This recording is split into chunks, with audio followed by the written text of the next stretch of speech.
कल प्रश्न हुआ, एक अधिकारी थे, वो कह रहे थे हम एक संत के पास गए, वो हमको कह रहे थे कि रोटी रोटी कहने से तुम्हारा पेट भर जाएगा, तो तुम राम राम कहोगे तुम्हारा कल्याण हो जाएगा। एक बार सामने बैठ करके बात करो, जो भगवान के नाम में डूबे हुए तुम्हें पता चल जाएगा कि नाम में कितनी सामर्थ्य है।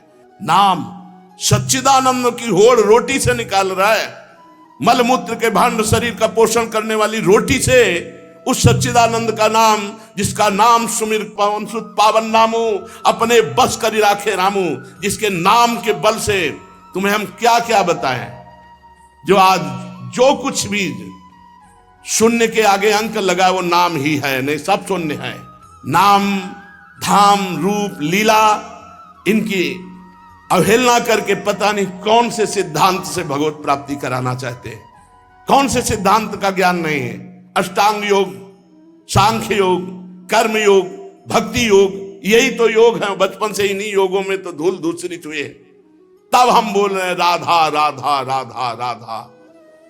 रोटी रोटी कहने से तुम्हारा पेट नहीं भर जाएगा, लेकिन राम राम कहने से जन्म जन्म की भूख ना मिट जाए तो मुझे बता दो, जन्म जन्म की भूख मिट जाएगी। कैसे बात, तुलसी जाके मुख से धोके निकसत राम, ताके पक्की पक्तली मोरे तनु की चाम।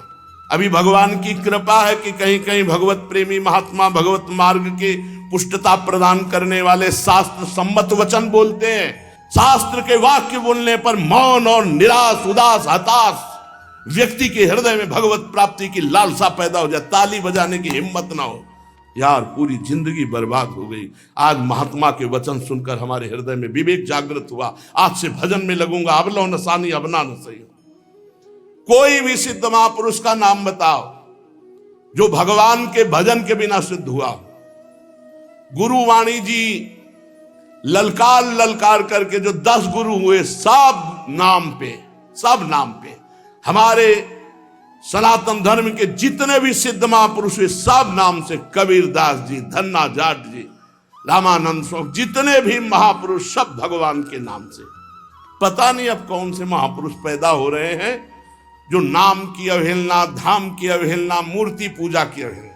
आज तक कोई भी साधक या सिद्ध हुआ हो जिसने गुरु की आराधना ना की और सिद्ध हो गया हो, मैं बताना कुछ नहीं हाथ लगा। तो गुरु मूर्तिमान थे या अव्यक्त? मूर्तिमान।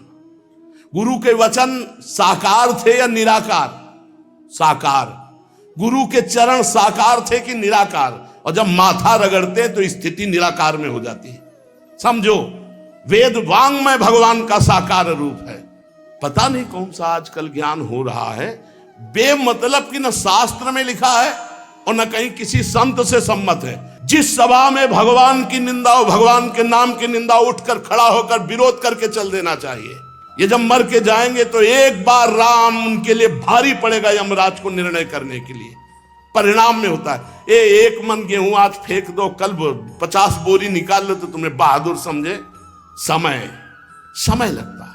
अगर निरंतर जपोगे तो इसी जन्म में तुम्हें अनुभव हो जाए। हम कह रहे दूसरे की बात मानने की जरूरत, आप खुद देखो। जब नाम तुम्हारे जीवन में नहीं था तो तुम क्या थे, आज नाम है तुम्हारे जीवन में तो क्या हो, खुद देख लो। दूसरे की कहने की क्या जरूरत है। भक्ति ये छाती प्रमाण है इसका। शास्त्र प्रमाण, संत प्रमाण है तो दूर की बात रही, जाने मोरी छाती प्रमाण है। तो इसलिए बहुत कान संभाल करके ऐसे पाखंडियों के वचन न सुने जाए जो भगवान की अवहेलना करते हैं।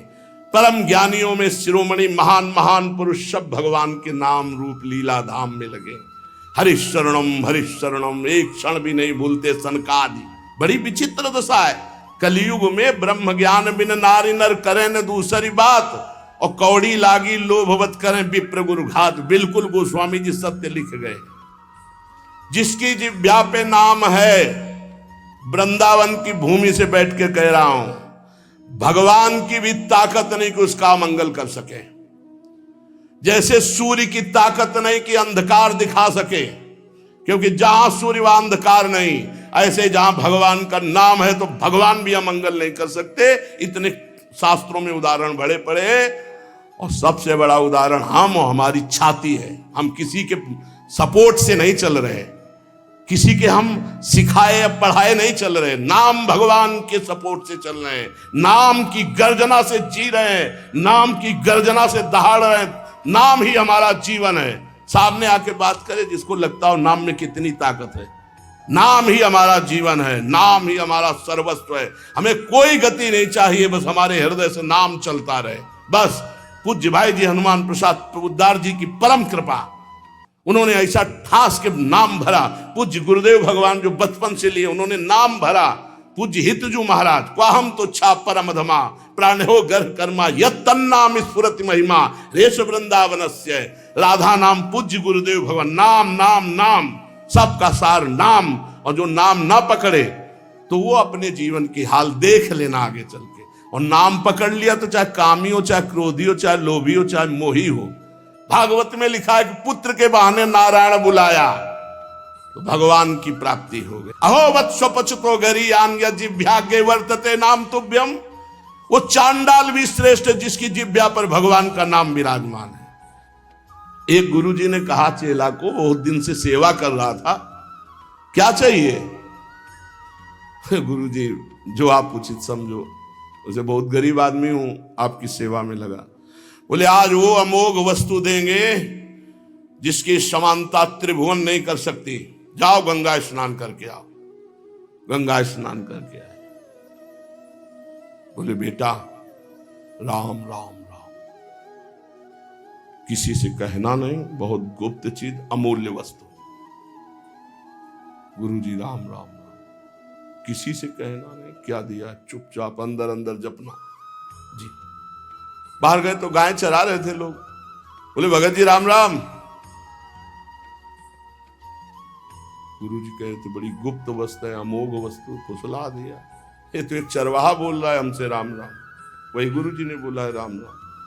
मतलब ऐसा तो नहीं करना चाहिए, इतने बड़े संत को और हम इतनी सेवा की, हमको फुसला दिया राम राम कह के। दूसरे दिन सेवा में बोले गुरुजी एक बात कहना चाहते। बोले बच्चा बाद में कहना, बहुत जरूरी काम है। वो झोली है, उस झोली में एक वस्तु टंगी है, उसको बेच आओ बाजार में, पर केवल मूल्य भर जानना, बेचना नहीं, खाली वापस आओ। जाओ। वो गुरुजी हमें बात कहने थी। बोले तुम्हारी बात जो ही ये काम करके आओगे सो। ले गए तो एक भाटा आलू गाजर बेच रहा था, उससे कहा ये, देखा चमकता हुआ पत्थर। तो बोले 2 किलो बैंगन ले लो। बोले नहीं लाओ। पेन से लिखा कि सब्जी बेचने वाले ने 2 किलो बैंगन इसकी मूल्य लगाया। अब एक बनिया के पास गया, बोले ये लेंगे आप? उसने कहा चमकता हुआ कोई पत्थर है। कहा 1000 रुपया। बनिया ने 1000 रुपया वापस ला। स्वर्णकार के पास गया, उसने देखा कि है तो हीरा, पर ऐसे गंवार के पास असली हीरा कहां से हो सकता है।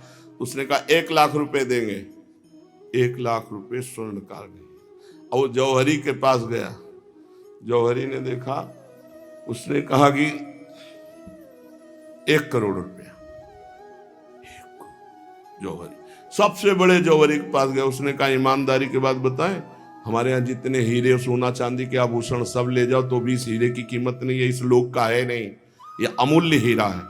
अमूल्य हीरा सबसे बड़े जौहरी। गुरुजी बेचे आए? आपने कहा तो वापस ले आना, कीमत पता लगाया है। क्या? तो बोले बैंगन बेचने वाला कह रहा था 2 किलो बैंगन ले लो। पूरा सबका बता। बोले बेटा अगर हम ना कहते तो तुम 2 किलो में ये अमूल्य हीरा बेच आते। ए बेटा, जैसे इस हीरे की कीमत कोई बड़ा जौहरी जानता है, ऐसे भगवान नाम की कीमत कोई नाम जापक महापुरुष जानता है। ये संसारी भोग वासनाओं में लिप्त ये थोड़ी नाम की महिमा को जानते हैं। नाम की अपार महिमा है। जितना जो नाम जप करेगा उसके अंदर वो प्रकाशित होगा। कलयुग केवल नाम आधारा, सुमिर सुमिर नर उतरे पारा। मान लो हमारी जो मानना है, नाम कृतयुगे ध्यायते विष्णुम तेतायाम यजते मखई द्वापरे परिचर्यायाम कलौ तद्धरि कीर्तनात्। हरेर नामयु हरेर नामयु हरेर नामयु केवलम कलौ नास्तेव नास्तेव नास्तेव गति अन्यथा केवल नाम, केवल नाम। आज प्रवचन को, भगवत चर्चा को, भगवत धर्म के मार्ग को, सनातन धर्म के मार्ग को समझने के लिए पहले जितेंद्रियता, पवित्रता, स्वयं आचरण शास्त्र के अनुसार, तब हम उसके बोलने का अधिकार रखते हैं। आज बोलने का ही केवल अधिकार रखते हैं, आचरण का नहीं। इसीलिए कहते कुछ है, मन में कुछ चल रहा है, करते कुछ है, और जो कहा जाए उसी में चला जाए, वही चरित्र हो, आचरण हो, उसे कहते हैं सच्चा मार्ग का पथिक। बिन विवेक वैराग्य भक्ति बिन सत्य नए को मानो, भगवत विमुख कपट चतुराई सो पाखंडे जानो। भगवान के नाम की, अरे कैसे हो? पूरे जीवन की बात कह रहा हूं, एक घंटा 2 घंटा पढ़ लिख करके नहीं बोल रहा हूं, पूरे जीवन की बात कह रहा हूं। आप विचार करके देखो, यदि कोई धर्मात्मा पुरुष धर्म का उपदेश धर्म विरुद्ध देता है तो धर्मात्मा है ही नहीं, शास्त्र विरुद्ध देता है तो है ही नहीं। अरे प्रणव से लेकर भगवान के अनंत नाम हैं, और आज तक कोई महात्मा बिना भगवान के नाम के, या कोई गृहस्थ बिना भगवान के नाम के कोई पदवी प्राप्त किया हो तो हमें बता। धर्म विरुद्धता हमारी बुद्धि में वैसे ही है, और धर्म विरुद्ध सपोर्ट मिल जाए तो फिर क्या कहना, मनमानी आचरण करो। इसलिए बहुत सावधान रहिए, अपने कान को संभालिए, जबान को संभालिए, नेत्रों को संभालिए। इन 3 से ही साधना बनती है और बिगड़ती। नेत्र गलत देखेंगे, जबान गलत बोलेगी, कान गलत सुनेंगे तो आपका गलत चिंतन होगा, गलत क्रियाएं होंगी। और आप सत्य सुनोगे तो सत्य भगवान की प्राप्ति कराता है।